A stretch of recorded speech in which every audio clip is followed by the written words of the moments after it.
Hello and welcome to your daily note for February the 6th, 2023.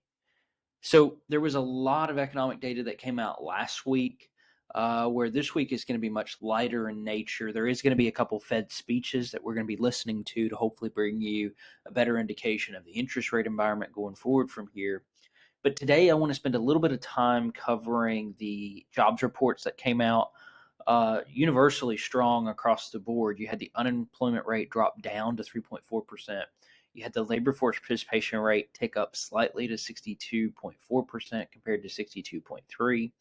You had you had the weekly hours worked tick up a little bit to 34.7 compared to 34.3, and you had average hourly earnings hold steady on trend at 0.3%. So all in all, a labor market that continues to defy logic and that continues to remain strong. If you remember on Friday, this was not my base case. With what we were seeing from Fed survey data, with what we were seeing from the ISM reports, I expected labor to begin to weaken, especially given that the Kansas City Fed labor market condition index had been deteriorating since the spring of 2022. I was expecting it to definitely slow down. What was interesting, though, in the employment report was the revisions. The revisions, from a seasonal perspective, actually pushed the data higher, and I'm going to show you that here today. So, of course, you can see here that non-farm payrolls reported a rise by 517,000 jobs in January, and the unemployment rate changed very little, but did drop to 3.4%. Most of those gains were in leisure and hospitality, professional and business services, and healthcare. I want to come down and just highlight a couple things. Here's that labor force participation rate coming in at 62.4, and the employment to population ratio is 60.2. Although those have moved higher, they're officially unchanged from the pre-pandemic levels, and I think that's a big problem. You can see that was 63.3 and 61.1. So still well below the employment that we had before the pandemic really set in here. Here's the revisions that I was talking about, and I want to slide down here. You can double check and kind of look at this report. Leisure and hospitality added quite a bit of jobs. Professional services, 82,000. Government, 74. Healthcare, 58. So forth and so on. I want to get down to the revisions, though, which I think are important.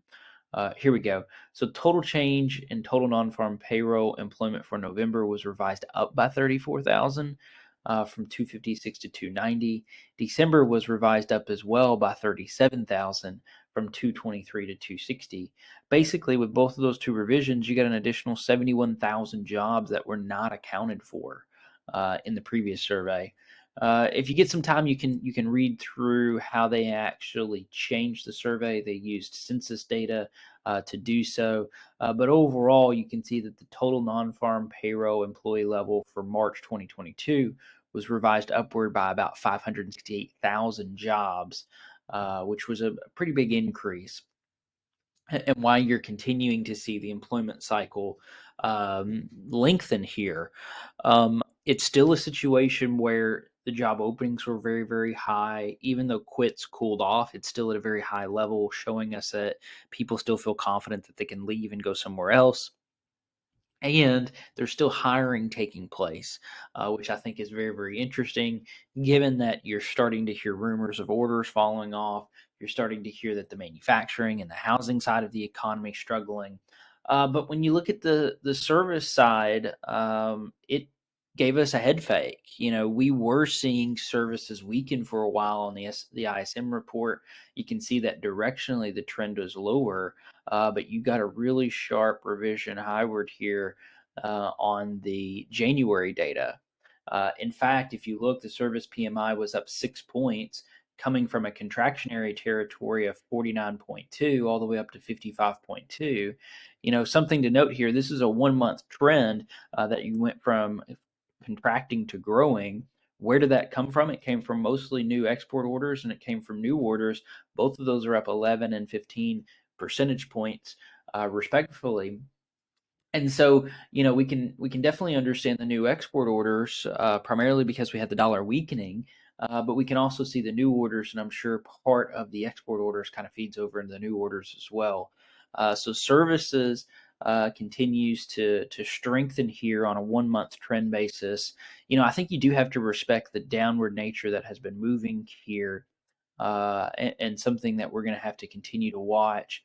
Because when you flip over to the survey respondents and actually understand what they're saying, it's saying things are improving, but things are still difficult. So, for instance, here's real estate rental leasing. We're still experiencing delivery delays, but fewer than the past 2 years. Hopefully, lead times will return close to pre COVID levels. Here's another one from retail trade. Coming off of peak season, supply chains are solidifying and capacities are better than the past. Continued concerns regarding supply continuity. Energy supply costs are very high this winter. How about this? Demand for services remain high, yet we continue to satisfy demand despite continuing supply chain disruptions. While there is uncertainty in the marketplace, there is a general feeling that supply chains are relaxing, right? So to me, it speaks to this picture that I've posted of two arrows going completely different directions.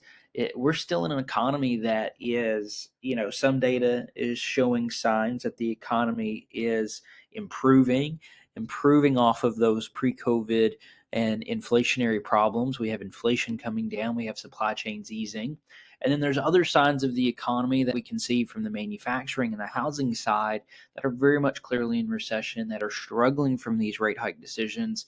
And it's a big reason why I've been sounding like a parrot, but why I think that because the data is somewhat mixed and because investors are somewhat mixed on whether it's a hard landing or a soft landing, you're going to keep kind of trending or muddying along this way.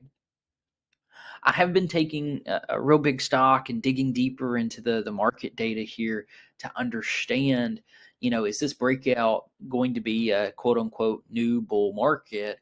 I don't know that we're there yet. I think we have to muddy along here a little bit before we can confirm the breakout. One reason for me to say this is usually for it to be a bullish chart pattern with these chart levels that you're seeing here, the short cycle median needs to be trading above the medium cycle median for it to be a quote unquote bullish. We are seeing the volume pick up here when it went through the 200-day moving average, and so this is all positive price action. I can't ignore it, can't deny it. I'm going to show you what I mean by let's look at something that we do know that has been bullish over the last little week. Yes, the gold has been coming down, but you can see how that short cycle median is trading above the medium cycle median, giving us that bullish signal. That's what I'm looking for in the S&P here, and again, we're not far from it. 39.64 versus 39.23. So I am watching that extremely closely to see if we do actually pop through that level or not. If we do, you'll see me move from this defensive area stance to more of a growth mindset, which would look a lot different, right? We would be looking at high beta, momentum, RSPs, mid cap, small caps. Which, when you come down here, you can see that's what's been leading: high beta, triple Qs, mid and small, where our defensives, dividend payers, low volatilities are not providing us good risk adjusted return for the first month and a few days here. Here's the sectors themselves: it's communications, it's discretionaries, it's technology, it's real estate, and again, not so much of the defensive. So it's pretty clear there's this rotation happening in the market, and we're not going to ignore it. We're calling it out here. The thing that I'm looking at and worried about now is that the Fed continues to tighten interest rates, and that tightening on the market, I think, is going to continue to provide some adverse market environments. Now, October may ultimately be the low, and while the data improves here, I think you just kind of muddy along. I think this also speaks to the monthly report that I ran here. Let me open this up here and show you what I'm looking at. So if you haven't read our monthly yet, I highly recommend you go take a look because this is the way that I'm seeing this play out. We had lower aggregate demand as the Fed began to raise interest rates. That created a recessionary gap off of the highs that we saw in GDP in 2021. That then in turn started to bring inflation lower. So this is kind of step 3 that we're on. Step 4 is once prices come down enough, demand starts to reaccelerate and starts to close the gap of this recession that we're experiencing here. The question is are we at that point? This is that quote unquote soft landing type scenario. Remember, the market and the economy are dynamic. They're going to be always changing, always reducing, always expanding. And so, I think we are getting close to that point, but then you have to ask the question, well, why are they continuing to raise interest rates if we're at that recovery point? And the reason, in my opinion, is because if demand picks back up again, you could re-accelerate the inflation side of the component. And this is Jerome Powell being in risk management form. He doesn't want that to take off. He wants to ensure credibility. He wants to make sure inflation really is back to target. And given that, I think he has to continue to tighten on demand and has to continue to raise interest rates. You did see the 2 year pump higher here. So let me just go to the yield curve real quickly. Remember, it was trading at 409. It's now trading at 4.3. So you have a real sharp jump in the 2 year here, a jump in the 10 year to 3.5. The 1 month is holding pretty steady at 4.6. But this move higher in the 2 year, I think, is the market's reflection that, hey, with the data that came from the employment side of the economy, with the fact that we're, not in recession, that we're just growing below trend, that gives the Fed the green light to keep raising rates. And I think that's the concerning part, is that the tightening is not quite done yet. So again, lots of data for us to cover here. This week, not so much. It's going to be much quieter this week. Gives you the ability to focus on the market action, focus on the repositioning, and really help you try to dissect all of this. Again, spend some time reading through our January update. Our quarterly update was pushed back. I have finished it. We're scheduled to talk with Eric here shortly, and so we want to make sure that we get that up as well as getting our quarterly up all at the same time. So stick with us as we finish that, and that'll be up again here shortly. Actually, I spent a lot of time on the Philadelphia Fed survey of professional forecasters this week, and so that delayed the quarterly from being pushed out. Once the quarterly data came out here right at the end of January, I was able to update all of my models, and you're seeing some of that response in the January review. If you come down here at the bottom, I quoted Larry Summers, right? If again, kind of looking at this scenario, they have to get demand down enough to get prices down enough to get this recovery to happen. One of the ways they do it is to, unfortunately, create unemployment so demand falls faster. Larry Summers has been on record that he believes that they should be raising the unemployment rate by about 2% to reach that Fed's 2% target. The Fed only sees them raising 1%, going from 3.7 to 4.7. I'm closer in line with Larry Summers for us to get back to 2% or to close the inflation gap. My median estimate of unemployment needs to be about 5.04, and GDP needs to fall by about 1.1 percentage points for that to happen. So, I have seen a lot of progress on inflation coming down. Again, you can see all the major components of GDP are trending lower, except for employment, and incomes are starting to reaccelerate here. So it's definitely something where the economy, again, is more resilient than even I or others have given it credit. That's what I think has created this bottoming in the market here. And you can see that even the purple line is starting to trend somewhat higher here, which was trading sideways for such a long period of time. I'm only looking for one more signal to turn. And again, it's that short cycle trading above that medium cycle. And then again, we'll switch from being defensive to a little bit more risk on or risk aggressive here, assuming the data doesn't break down around that. Um, so stick with us. I think that's a great update. I'm running a little long this morning, and I apologize. I like to keep these to around 15 minutes or so.